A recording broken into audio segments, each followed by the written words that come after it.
بسم اللہ الرحمن الرحیم الحمد للہ رب العالمین وصلی اللہ علی محمد وآلہ الطاہرین ولعنۃ اللہ علی اعدائہم اجمعین الی قیام یوم الدین وقال سبحانہ وتعالی بقیۃ اللہ خیر لکم ان کنتم مؤمنین۔ بسم اللہ الرحمن الرحیم اللہم کن لولیک الحجۃ ابن الحسن صلواتک علیہ وعلی آبائہ فی ہذہ الساعۃ وفی کل ساعۃ ولیا وحافظا وقائدا وناصرا ودلیلا معینا حتی تسکنہ ارضک طوعا وتمتعہ فیہا طویلا۔ خداوند تبارک و تعالیٰ سے دعا ہے کہ ہم سب کو اپنے رسول، اپنی حجتوں، خصوصاً امام زمان علیہ السلام کی معرفت اور اطاعت کی توفیق عطا فرمائے، کیونکہ جب تک زمانے کے امام کی معرفت نہ ہو اس وقت تک دین مکمل نہیں۔ ارشاد فرمایا رسول اللہ صلی اللہ علیہ وسلم نے، من مات ولم یعرف امام زمانہ مات میتۃ جاہلیہ، جو مرا اس عالم میں کہ اپنے زمانے کے امام کی معرفت نہ رکھتا ہو وہ جہالت کی موت مرا۔ تمام مومنین و مومنات کو ولادت بسعادت امام زمان علیہ السلام مبارک ہو، اور دعا ہے کہ خداوند تبارک و تعالی ہم سب کو ان کی اطاعت کی توفیق عطا فرمائے، معرفت کی توفیق عطا فرمائے۔ غیبت کے زمانے میں سب سے اہم عمل ہے امام زمان علیہ السلام کا انتظار، امام زمان علیہ السلام کے ظہور کے لیے دعا، اور عملی اعتبار سے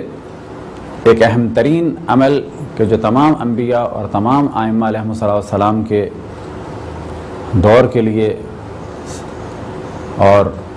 اس دور میں بھی سب سے اہم عمل ہے، وہ ہے واجبات پر عمل اور حرام سے بچنا۔ غیبت کے زمانے میں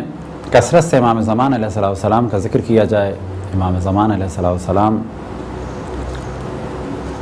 کو یاد کیا جائے، خود بھی یاد کیا جائے اور دوسروں کی توجہ بھی دلائی جائے، اور امام زمان علیہ السلام سے توسل کے ذریعے سے اور اسی طریقے سے عریضے کے ذریعے سے تعلق کو برقرار کیا جائے۔ عریضہ سال کے کسی بھی دن، کسی بھی وقت امام زمان علیہ السلام کی خدمت میں لکھ کے ڈالا جا سکتا ہے،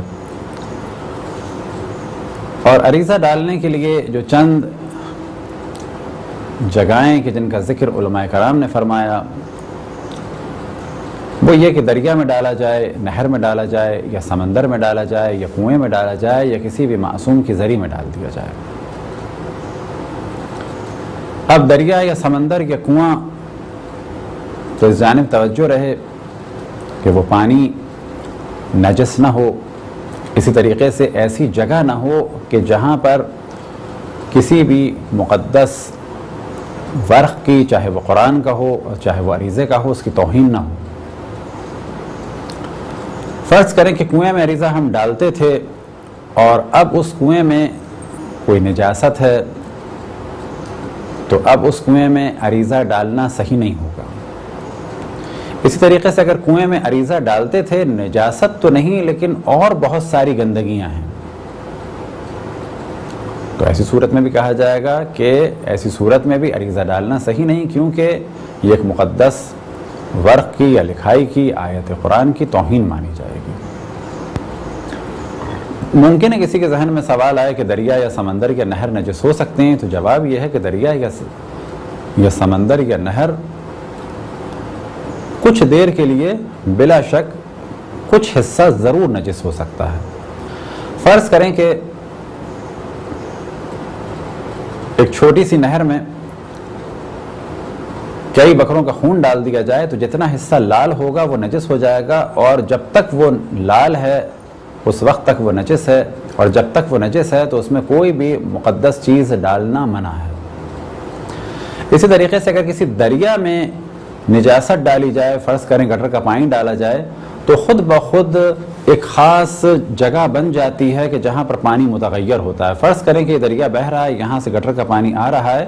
تو دریا میں ایک خاص جگہ بن جائے گی کہ جس کے بارے میں کہا جائے گا کہ اس جگہ کسی بھی مقدس چیز کو ڈالنا جائز نہیں ہے، کیونکہ یہ اس وقت گٹر کا پانی ہے اس جگہ پر۔ ہاں آگے کہیں ڈالا جائے تو کوئی حرج نہیں۔ یہ ایک موضوع ہے جو کچھ دن پہلے بھی ہم نے بعض جگہ لیکچرز مجالس میں ڈسکس کیا اور اسے آپ کی خدمت میں بیان کریں کہ بے شک سمندر نجس نہیں ہو سکتا، لیکن اگر بہت بڑی مقدار میں اس میں نجاست ڈالی جا رہی ہو تو جس جگہ وہ نجاست ہے اس جگہ کسی مقدس چیز کا ڈالا جانا جائز نہیں ہے۔ لہذا کراچی میں نیٹی جیٹی کے پل کے ارد گرد عموماً پانی گٹر کا ہے، لہذا اسے کسی ڈول کے ذریعے سے آپ نکال کے دیکھیں تو وہاں پر مقدس اوراق یا عریضے نہ ڈالے جائیں۔ کم سے کم کوشش کریں کہ کماڑی کی جانب جائیں، کیونکہ وہاں پر منوڑا قریب ہے اور نجاست ڈیزالو ہو چکی ہے۔ اسی طریقے سے اگر سمندر میں عریضہ ڈالیں یا دریا میں عریضہ ڈالیں تو اس جانب بھی توجہ رہے کہ ایسا نہ ہو کہ یہ عریضہ ساحل پہ آئے اور ان مقدس اوراق کی توہین ہو۔ اب وہ چاہے اوراق قرآن مجید کے ہوں، دعاؤں کے ہوں، چاہے عریضہ ہو، کیونکہ اس میں جگہ جگہ خدا رسول اور ائمہ علیہ السلام کے نام ہیں۔ اسی طریقے سے بعض آیات اور بسم اللہ الرحمن الرحیم لکھا ہوا ہے، اور جس کاغذ پہ بھی بسم اللہ الرحمن الرحیم لکھا ہو اس کا حکم وہی حکم ہے کہ جو قرآن مجید کا ہے۔ بس اگر کوئی کلفٹن وغیرہ میں عریضہ ڈالتا ہے تو کہا جائے گا اس جگہ نہ ڈالے کہ جس جگہ وہ بہہ کے آئیں اور لوگوں کے پاؤں کے نیچے آئیں۔ بس بعض لوگوں نے پریشانی کا اظہار کیا کہ نیٹی جیٹی میں نہ ڈالیں تو کیا کریں، ہمارے بزرگ تو ڈالتے تھے۔ ہاں، جب آپ کے بزرگ ڈالتے تھے تو اس وقت وہاں پر گٹر کے پانی کی یہ مقدار نہیں تھی۔ فرض کریں کہ بعض ندیاں، بعض نہریں ایسی ہیں کہ جو کسی زمانے میں پاک ہوتی تھیں۔ مثال کے طور پہ کراچی میں بہنے والی وہ ندی کہ جو گلشن اقبال سے ہوتی ہوئی لالو کھیت اور آگے تک جاتی ہے، یہ ندی ایک زمانے میں نیلم پوائنٹ کا اس میں پانی آتا تھا اور سوراب گوٹ تک یہ پانی تقریباً پاک ہوتا تھا، لیکن آج وہاں پر یہ پانی نجس ہے۔ تو کل اگر کوئی وہاں پر اس پانی کو پاک سمجھے اور اس کو پاک سمجھتے ہوئے کو کام انجام دے تو کہا جائے گا اس زمانے میں وہ پاک تھا، لیکن اب یہ ندیاں بالکل ایک گٹر کا نالا بن چکی ہیں۔ تو نیٹی جیٹی کا پانی اگر آپ لوگ سمجھتے ہیں کہ پاک ہے، آپ اپنی تحقیق کریں، بے شک آپ عریضہ ڈالیں، لیکن عموماً جو ہم نے بھی دیکھا اور اس کے علاوہ بعض افراد نے دیکھا، اس وقت گٹر کے پانی کی بہت بڑی مقدار، ہر وقت کئی ہزار گیلن گٹر کا پانی وہاں پر گر رہا ہوتا ہے۔ اب اگر آپ عریضہ ڈالنا چاہیں تو کیماڑی کے پاس جا کے ڈالیں، کیونکہ وہاں پر نجاست نہیں پہنچ پاتی اور منوڑا کے پانی کا وہاں پر زور ہے۔ کلفٹن کی جانب اگر ڈالنا چاہیں تو اس جگہ نہ ڈالیں کہ جہاں پر پاؤں میں آنے کا خطرہ ہو، بلکہ کریک کی جانب جہاں بعض ریسٹورنٹ وغیرہ بنے ہوئے ہیں اور وہاں پر عموماً لوگ پانی میں نہیں اترتے، بڑے بڑے پتھر پڑے ہوئے ہیں، اگر عریضہ واپس پلٹ کے بھی آئے گا تو کسی پتھر پہ رہے گا اور اس کی بے حرمتی نہیں ہوگی۔ تو اس جانب خود بھی توجہ دیں، دوسروں کی بھی توجہ دلائیں، کیونکہ ہمارے معاشرے میں ایک سادی سی بات بعض دفعہ ایک ریومر بن جاتی ہے، اور کیونکہ علمی ماحول نہیں ہے اور پبلک عام طور پہ جاہل قسم کے افراد کی باتوں کی سننے کی عادی ہو چکی ہے، تو انہیں عام طور پر ایک علمی بات سخت لگتی ہے۔ بس ہماری جو اصل گفتگو تھی، جو بعض محافل میں ہم نے کی اور بعض لیکچرز میں اور بعض مجالس میں ہم نے کی، وہ یہ تھی کہ دریا یا سمندر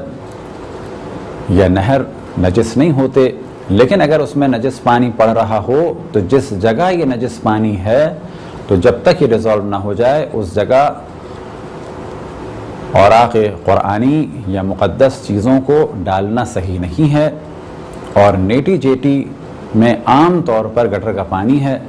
اور یہ گٹر کا پانی اتنی زیادہ مقدار میں ہے کہ اسے مطلق پانی کہنا مشکل ہے۔ البتہ ممکن ہے کوئی کہے کہ منوڑا کی جانب یا کیماڑی کی جانب بھی پانی کالا کالا سا ہے، تو اس کا معیار یہ ہے کہ کسی ڈول میں یا ہاتھ میں اس طرح سے اٹھا کے دیکھیں، اسے سونگھ کے دیکھیں، اگر وہ پانی مطلق لگتا ہے تو وہاں پر آپ عریضہ ڈالیں، ورنہ کوشش کریں کہ عریضہ کسی ایسی جگہ ڈالیں کہ اس کی توہین نہ ہو۔ خداوند تبارک و تعالیٰ سے دعا ہے کہ ہم سب کو تعلیمات قرآن اور اہل بیت علیہ السلام کو سمجھنے کی توفیق عطا فرمائے اور مسائل شرعی کو بہتر طریقے سے جانیں، اور یہ نہ سمجھے اگر کہیں کوئی مسئلہ فقہی بیان ہوا تو ان کی دکان بند کرنے کے لیے یا ان کے پروگرام کو ڈسٹرب کرنے کے لیے، یا فرض کریں کوئی جو وہاں پر آٹے کے پیڑے وغیرہ بیچتے ہیں تو ہمیں ان سے کوئی دشمنی ہے، ایسا نہیں ہے۔ یہ سارے کام اور دیگر علاقوں میں بھی ہو سکتے ہیں۔ اصل موضوع یہی ہے کہ مقدس اوراق کو کسی بھی ایسی جگہ ڈالنا کہ جو نجس ہو، یا یہ کہ اگر نجس نہیں ہے لیکن جنرل پبلک اسے توہین سمجھتی ہے تو ایسی جگہ اوراق مقدس کو ڈالنا جہاں پر توہین کا امکان ہو، یہ صحیح نہیں ہے۔ وصلی اللہ علی محمد وآلہ الطاہرین۔ برحمتک یا ارحم الراحمین، وصلی اللہ علی محمد وآلہ الطاہرین۔